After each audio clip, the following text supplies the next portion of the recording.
Ini bukan film perang-perangan loh, tapi ini polusi udara di Jakarta yang lagi parah banget. Saking parahnya nih, Jakarta kembali jadi kota dengan kualitas udara terburuk sedunia.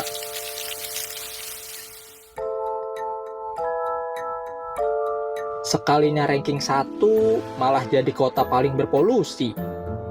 Parahnya lagi, polusi udara itu katanya bisa bikin umur kita jadi pendek loh. Menurut laporan AKLI, umur orang Jakarta berkurang 4 tahun gara-gara polusi udara. Ngeri juga ya.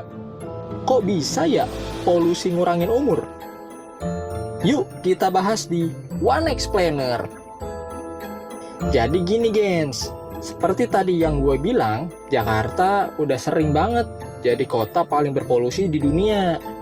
Penyebabnya gara-gara industri, rumah tangga, asap kendaraan, dan lain-lain.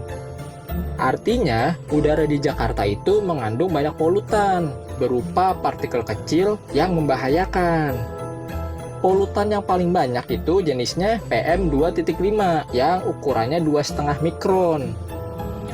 Biar kebayang nih, si PM2,5 ini ukurannya sama kayak diameter rambut. Kecil banget kan? Saking kecilnya, dia bisa nembus jauh ke paru-paru, bahkan bisa masuk ke aliran darah. Nah, jadi gini nih, caranya polusi perpendek umur kita. Polutan yang masuk ke paru-paru tadi bisa bikin peradangan atau kerusakan di paru-paru dan bisa ngurangin fungsi paru-paru seiring waktu berjalan.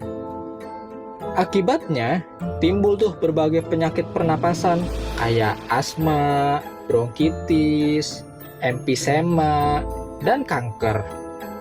Nggak berhenti di situ, gens. Selain masuk ke paru-paru, polutan juga bisa masuk ke dalam darah yang ngalir ke jantung. Akibatnya, jantung bisa stres. Dia bakal bekerja lebih keras daripada biasanya. Udah kayak film 5 cm ya. Dan yang paling ditakutin adalah kena serangan jantung. Tapi ini nggak berhenti nih sampai di situ. Setelah masuk ke dalam jantung, polutan tadi dipompa menuju otak. Akibatnya, polutan tadi bisa bikin peradangan di pembuluh darah otak. Ujung-ujungnya kita bisa kena stroke. Nah, begitu gens, caranya polusi udara ngurangin umur kita. Semua itu nggak cuma isapan jempol loh gens.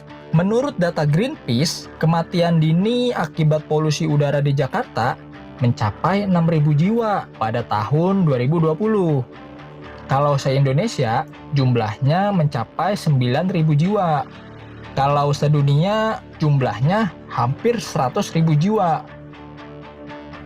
FYI aja nih, efek polusi udara makin parah di daerah tropis kayak Indonesia. Menurut penelitian dari University College London, sinar matahari ikut memperbanyak partikel di udara. Salah satunya berasal dari debu atau tanah kering.